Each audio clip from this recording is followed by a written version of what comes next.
Mahigad no chundae na yasanim na hatarm na the late Dónall me Giolla Chóill. Bhfuilm tús leis Giolla Chóill asachta bheith máil ag na hénig is garadin sin casú contrailte. Níl fibre bhíham, bhí mid ráhú muintir hiúil an bhanscoil ach a bheith go bheith bála sé tríthe a bhí róin. Agus ní máil an chuir an chaithir a thar an bhála sin na scoma. Gur bhaigad asacht fannacht agus ní mine me se a bhaid sibh chuine má fada go leor an ortibh. Tá is an Ghaeltacht me se agus mar a bléid féile sin talín na caintirí sa Ghaeltacht ag íslú leis dhéanana bliana. Tá feachtas seartar bon leis na teoranna ha Ghaeltachta a hairint agus iad dhéanana ní slú bailte bhíonn san Ghaeltacht a bhaint mahas. Níl chuoiche amráirbí chur leis an Ghaeltacht. Tá sé samúil go bheicim níos mó fáis ó hiú caintirí Gaeilge agus éileh an Gaeilge. Tá muid an na Ghaeltachtaí agus go háirid an seo an sa tuaisiart. Tá feachtas aontacht a feici agam sa le gaibhníonn déagan leis a tháinig man seo. Tá ghaoine a geirí an Gaeilge bheith mar teangaí leithil acu. Ní amháin tus díta na ceile bálaí ach a muid an sa síl sóisialta, an sa síl gró. Tá sé dhéananig mit dabal chanig seapaí nuachtaí heanart le bheith na Gaeilge, go mó station radio, ní amháin station radio náisiúnta a station radio éitiúil, a tá hanis legan is tá sé créalúir fan na Cruinne a go fáil a station de chuid bhil fearste atá an. Tá sé de geirí go na seirbhísí sin acu. Tá ciste créalthainneán atá a chur chláirithe agus a chur muoinúir fáil so is go dtí le lochléiriche neamhsplách chláirithe an ar fáil. Tá éilehhain de sin. Tá sin an tí go muoi don na Gaeltachtaí. Tá muid caint faoi seirbhísí ar fáil se bheith na Gaeilge. Tá me sé caint ó an taithí a tugamm sa le trochab daoine nuas in san Ghaeltacht a neitte mé go leor don na seirbhísí sin ar fáil hena fin a go nártathe ar an bhéarla mar an teangaí a metheag genú éon caididir agus éon idir phlé leis an stáit. In seo tá sin teantaí bonus ceann ag pobal Gaeilge an tuaisceart. Tá siad sin na géaliú go mé siad sin abalta an róhéanam se bheith na Gaeilge. Tá méidir caint faoi reachtaíocht agus stádas ar leith a bheith go Gaeilge in san sé chondae ó bhhaid an seo. Ní raibh sin sa deisceart ar chúis an teart agus stádas mar an chead teangaí áfigiúil a bhí sin an bheirt trachas sa tearta tá bhuiiste an san mhánra féine le go manró se sa cean raibh sin. Began duine sin bháil agus 8 na deangaí áfigiúil le mar bhí le geartaí an sa reachtaí raibh sin. Tá daoine go fáile treid an sa deisceart le caisan na dlí a thuirt a scór na cuairte an Gaeilge. Níl sin mar ceart omláin gháin. Thar le a dáiste an sin na airí thar mí ar éimon scartearm agus bhí séú ón fepar an lei sin chur duine na heiriseirí scartearm so tá scéal ar RTE tá éimon me Giolla Chóill in teart an aine sa bhar a scór na cuairtiniu Polaitíocht agus dír se beúir ag éag teáid rá asta sem seáil sin éimon sa bhaine. Agus sin dúirú well dír se go mó cabbé sommans agus cabbé peparthes le chu maithaige go mó sin choráid le bheith na Gaeilge, dúir se bhil ní sin éimon sa bhaine mar dúna misnis fan Gaeilge. Go bheith anmas. Agus nó is ní sicha trópa eile le bhn sicha MHI tá éimon me Giolla Chóill eile héad ar bháin bheith agus sin get bh níos craiceid ar íú teangaí de. So sin mar a hála se chuin scéal má. Dím se sí an lei sin chéalthg tróna scartú éimon sa bhaine. Mas a daine bí cuairta a factor na tar défa. Ní bh factor agam sa darnaid go tíad, Pe sa bhí sa cuairtiniu sé, chuir sé hiúil leis. Agus ní sé abal an dlí chuir mar bhí siad máil a chur peparthe sama. Tá siad chomí éfachta sin agus seán na Gardaí a chur áhar ar fáil.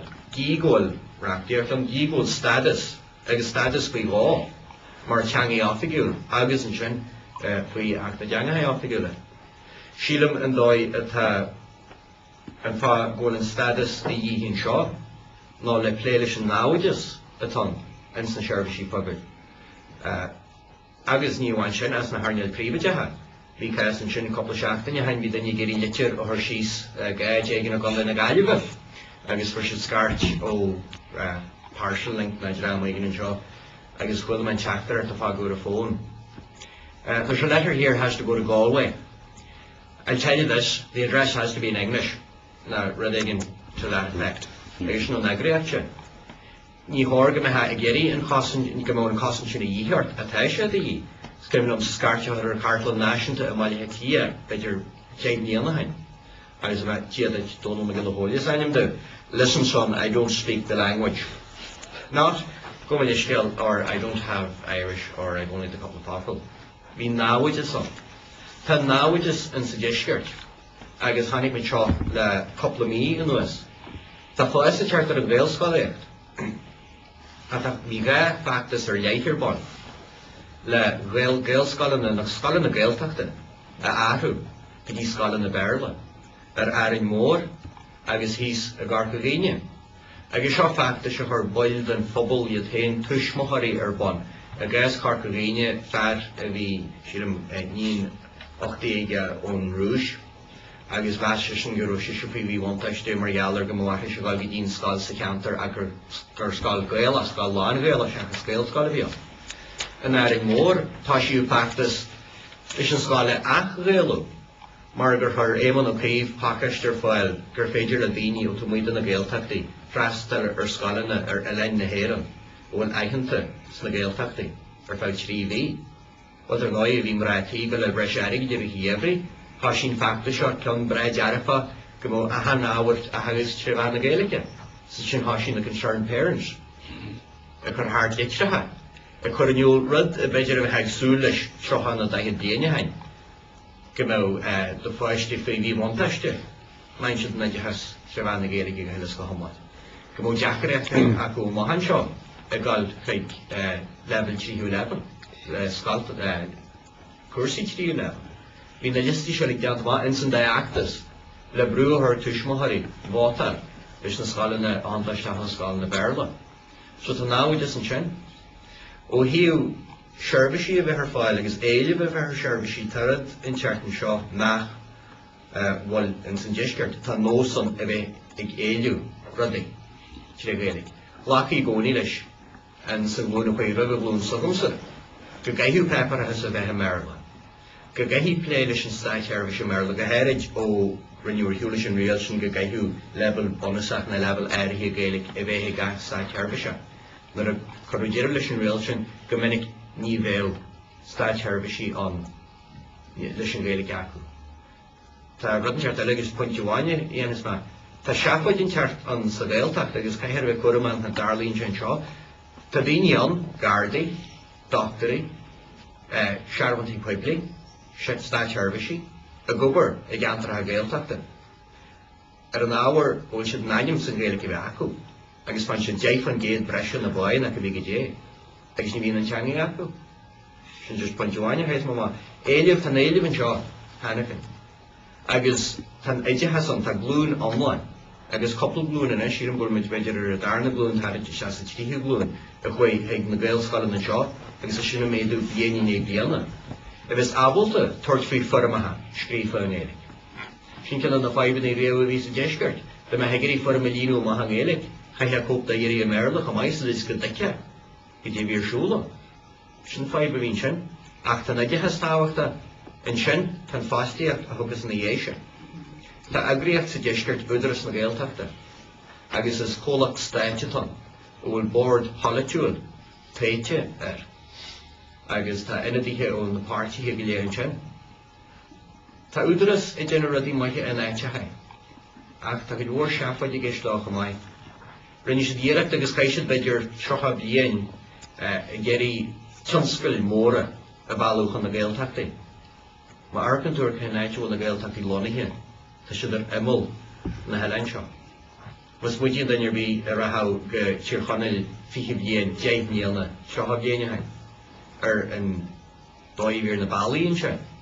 Agus is a geirí monarchain móra a bhallúiste a gceantartha tuaige, agus monarchain a bhógail ar pórtaí. Tá ag airú páirtear an údaras an sin nar a thosaí na monarchain seálaí ag tarraingt amach ar bhfuil na deontasaí caiiteach. Agus thosaí siad a chur gróna eile ar bon.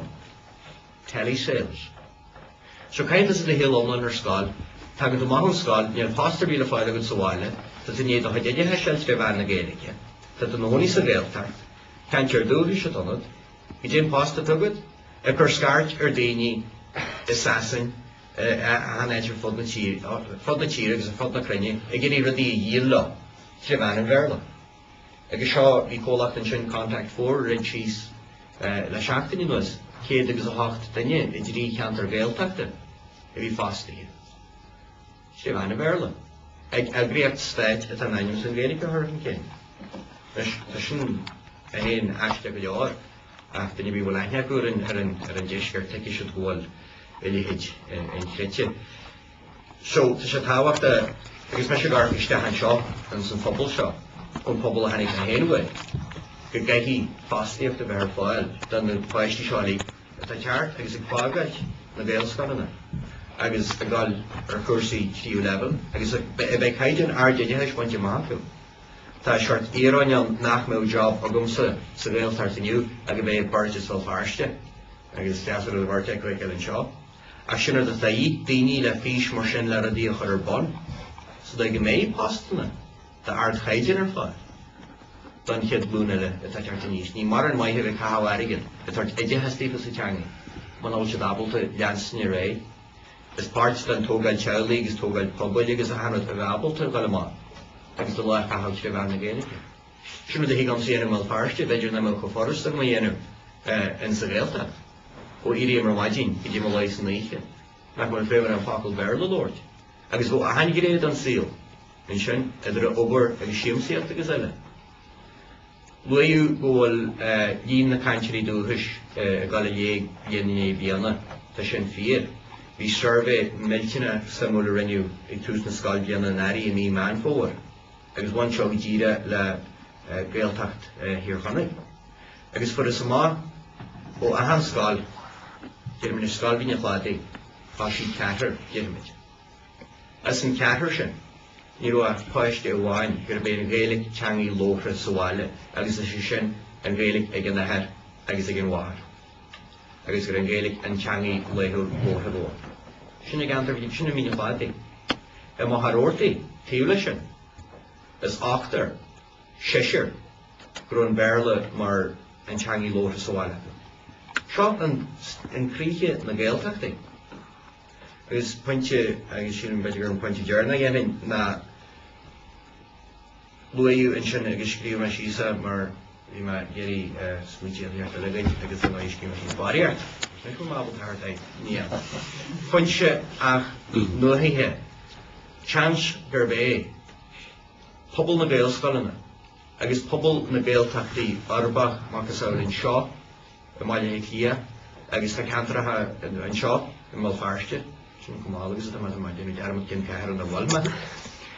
Agus an aitse ha maiile lia, tá grúpaí bagus sílam ggóil pobal tá muid a cethar cháircaíonn sin, tá le chéile I géirí Gaeltachtaí sa go héana, agus brahann se go dtíon teagbalta go ar Gaeltacht.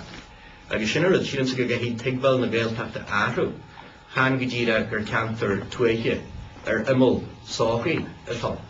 Achan is a deanta agus sin seo, Gaeltacht óthar seoid, agus Gaeltacht da bhí scáte ní gadaí fa na hónaí mar dú na hónaí belgáris na fiún san ceantar chéarna den chathair, na fiún san chathair chéarna. Sílam sa go nómprint an Gaeltacht a dainte, agus a daithne, agus nar a tagann se le heile.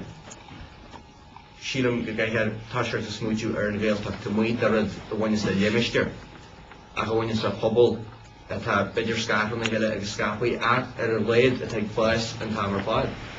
Agus de réir mar tá líon na cantirí dúthais I gimmar, tá cantirí eile I teart leid sa go lacu. Go har a gcónaí cant faoi meth na Gaeilge agus báis na Gaeilge agus báis na Gaeltachta, teanscoil Gaeltacht ar a bhela hamá, ach bé rudan teart eile le naite lacu. Agus sílam sa ggóil an gríomhatá dhéanú an seo, an san chathair seo, agus an naite cosiste ar a báin, agus naite bhfuil na Gaelscoileanna lí, an san sé chondae. Agus é dhéanú ar neamhchead, instead ar fáháid, gur rud táhacht sin, mar tháinig muinte gur hip ar go bhór sa deisceart, an naite ró se an aim sa bheith ar a léad dar air na chéad coppla léhanna don mhonracht, an na chéad teangaí áfigil. Sin é.